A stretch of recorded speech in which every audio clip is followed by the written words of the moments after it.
हाय दोस्तों, नमस्कार। यह प्रसंग रामायण से लिया गया है। राजा जनक के दरबार में सीता जी का स्वयंवर चल रहा था। जनक के दरबार में एक से एक वीर, एक से एक बढ़कर प्रतापी राजा, एक से एक बढ़कर महाबली योद्धाओं का आगमन हुआ था। प्रमाण ये भी मिलता है कि रावण, बाणासुर, सहस्त्रबाहु जैसे महावीर और महाबलशाली राजाओं का भी आगमन हुआ था। उसी बीच में विश्वामित्र जी मुनि के साथ राम लक्ष्मण भी आए थे। राजा जनक के बंदी जन घोषणा करते हैं कि सुनो सुनो सुनो, हे दूर दूर से आए हुए राजागण, महाराज जनक का प्रण है कि जो इस शिव धनुष की प्रत्यंचा चढ़ा के शिव धनुष को तोड़ेगा, उसी वीर के साथ सीता जी का विवाह होगा। इतना सुनना था कि वीरों में हलचल मच गई। एक एक करके सभी वीर अपनी ताकत उस धनुष पर लगा दिए, लेकिन धनुष किसी से हिला तक नहीं। सारे वीर सीना तानने आते थे, फिर सिर झुकाए जाते थे।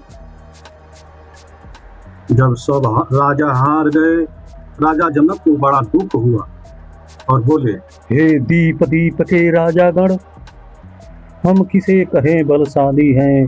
हमको तो यह विश्वास हुआ पृथ्वी वीरों से खाली है। पहले ख्याल होता ऐसा तो यह बेबसी नहीं होती। हम करते नहीं प्रतिज्ञाएं तो ऐसी हंसी नहीं होती। अब तोड़े अपने प्रण को, हम तो धर्महान की लज्जा हैं। पुत्री को कुंवारी रहना है, क्या करे हमारा बस क्या है। आसरा छोड़ प्रस्थान करो हे राजागणों, आसरा छोड़ प्रस्थान करो। दुख हमें दिया है दाता ने, सीता सुकुमारी का विवाह लिखा नहीं विधाता ने। राजा जनक की ऐसी बातें सुनकर सभी राजाओं का सर नीचा शर्म से झुका हुआ था। तभी लक्ष्मण जी उस सभा में खड़े हुए और तमतमाए और बोले, हे राजा जनक, सच्चे योद्धा, सच्चे क्षत्रिय अपमान नहीं सह सकते हैं। जिनको सुनने की ताव नहीं, वह चुप कैसे रह सकते हैं। रघुवंशी वीरों के होते ऐसा भी कोई कहता है, जैसे अफसोस भरा भाषण मिथिला के महाराज का है। रघुवीर राम जी के होते अनुचित बाणाई कह डाली है। यह शब्द वज्र से लड़ते हैं, पृथ्वी वीरों से खाली है। मैं दृढ़ता पूर्वक कहता हूँ, है बलवालों की पृथ्वी या, जिस दिन बलवान नहीं होंगे उस रोज न होगी पृथ्वी या।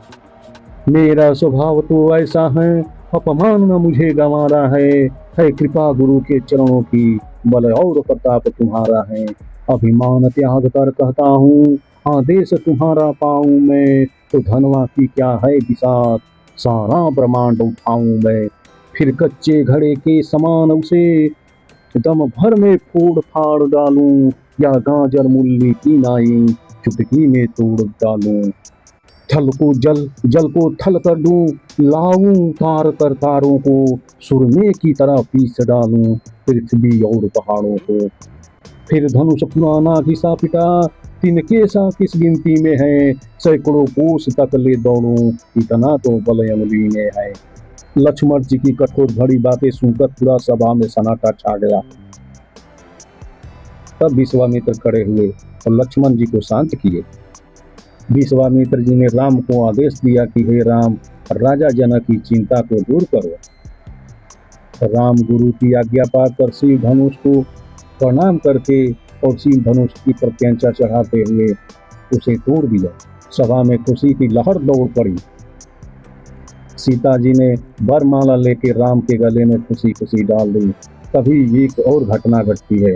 दोस्तों, उम्मीद करते हैं कि यह घटना दूसरी भाग में आएगा, आप लोग इंतजार करें।